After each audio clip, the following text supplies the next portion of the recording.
Hey folks, Matt Schifferly, Red Delta Project, and I just finished reading this book, Calories and Corsets, History of Dieting. I love reading these books on the history of fitness in general because so often it's easy to believe that what we're doing for diet and exercise is so sound and scientifically correct and so traditional. And the reality is most of the stuff we're doing is not very sound. It's based on very shaky science and premises and is not nearly as traditional as we think it is. So case in point with dieting. All right, there's a couple points here that I wanted to bring up to you. Number one, people have always been fat. There's always been fat people on Earth as long as there's been people on Earth. There's Paleolithic evidence that some people just had a lot of body fat on them. And it gives us a lesson in two ways. Number one is it's absolutely ludicrous to think that we should all shoehorn ourselves into one ideal of low body fat percentage. Body fat's just like any other physiological characteristic. Some people are taller, some people are shorter. Some people got more hair, some people got less. And some people are always going to have more fat, and some people are going to have less. That's just the way it's always going to be. Now, of course, we can all gain body fat, and we can all lose body fat. But saying that everybody should have the same weight or body fat level is kind of like saying everybody should be roughly the same height. Number two is it breaks us away from this whole supposed, what I call the Garden of Eden myth. A lot of ideas these days are like, oh, back in the day, things were great. Everybody was lean and healthy. We all had this great diet that was wonderful and perfect and everything. It's never happened. This Garden of Eden and all utopian things has never happened. You might as well base your next diet off of eating unicorn steaks. It's never happened. We're going after an ideal that never existed, which is why we're still failing to get back to it. Now, of course, use the past for inspiration to eat better moving forward, but we can't get back there because, like it or not, we're going into the future kicking and screaming it, and we've got to know how to eat better going in that direction.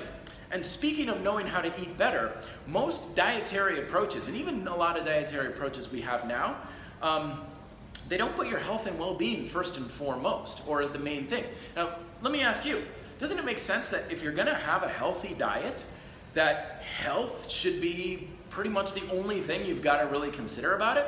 But the reality is a lot of things in the past have overtones and ideas attached to them. Religious ideals, moral ideas, what people thought was right at the time, political agendas and so forth. These were all attached to various dietary recommendations.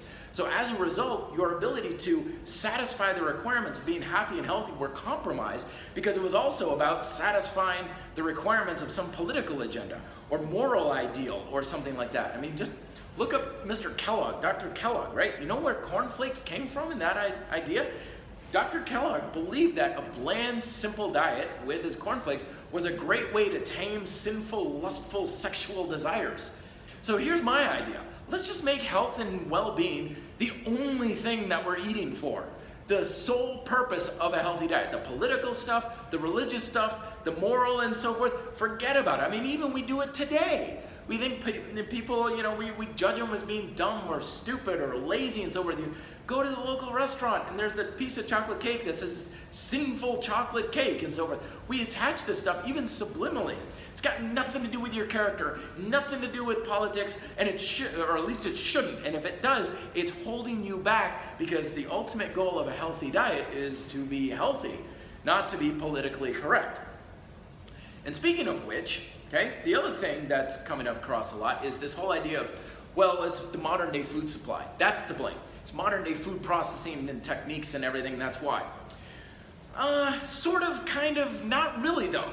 Because you know how long people have been blaming the modern day food supply for obesity and related diseases? Literally hundreds of years. There's excerpts in that book of people saying that modern day agriculture and the way we're treating our livestock and butchering and stuff is definitely to blame for our overweight country and so forth. That was written in the 1700s. It wasn't like everything was hunky-dory and then World War II happened, someone invented the Dorito and it's been downhill ever since. In the Middle Ages, people were blaming spices and latest recipes and cooking techniques imported from other countries for why the aristocracy was getting so fat and overweight.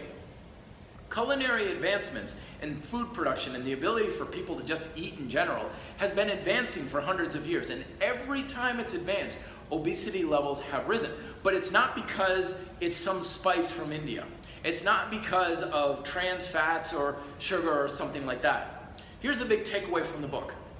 Obesity and related diseases has always followed any type of scenario in society where humans have had access to an abundance of calories. That's it. When people have a lot more calories in food at their disposal, obesity rates go up. Regardless of what they are, regardless of what type of foods it is, regardless of what scenario it is, we get more food that we can easily eat, obesity rates go up. So we've always had one of two scenarios. We either have an abundance of food and calories, and it's kind of like being in the deep end of a swimming pool, and we're slowly sinking and drowning because we don't know what to do with all that abundance. Or we're in a scenario where we don't have as much abundance, either famine, disease, war, poverty, all these sorts of things. And it was documented in the book. Whenever this stuff happened, all the obesity and everything went down. So I'm proposing we create a third one, something that's actually finally going to make eating healthy without the overtone and agenda of nonsense that gets attached to it. And we use it to our best advantage, because right now you've got two scenarios. You're either in an abundance and you're slowly sinking, or you're in a deprivation state, and that's what diets are. Is there an artificially imposed deprivation state, controlling what you can eat, when you can eat, how you should eat, and all these sorts of things. So it's basically a restrictive thing. But the problem is restriction is stressful. Whether it's imposed through a famine or imposed through a diet, it's stressful on both body and mind. And as I explain in my book on fitness independence, if you want a diet to finally be healthy, if you want to finally have your health and well-being first and foremost, the best way to do it is to eat in such a way that removes stress from your body and mind. Because that's the purpose of a healthy diet, is to get rid of stress. So here's my strategy. We throw ourselves into the deep end of the pool. We embrace every type of modern day food supply and the abundance of food and calories that is available to us wholeheartedly. With one catch, we frickin' learn to swim. Healthy eating with an abundance is not about restriction, it's about skill. All throughout human history, we never developed the skills. Every time that abundance rose up and people were slowly sinking, we forced ourselves into some sort of a restrictive way, saying, get out of the deep end of the pool, it's not safe. I'm saying, if you know how to swim, you don't have to worry about it, and we can go into the future even happier, healthier, and more in a much better shape than we've ever been in the history of dieting. Those are my thoughts. Let me know yours down below. Be fit, live free.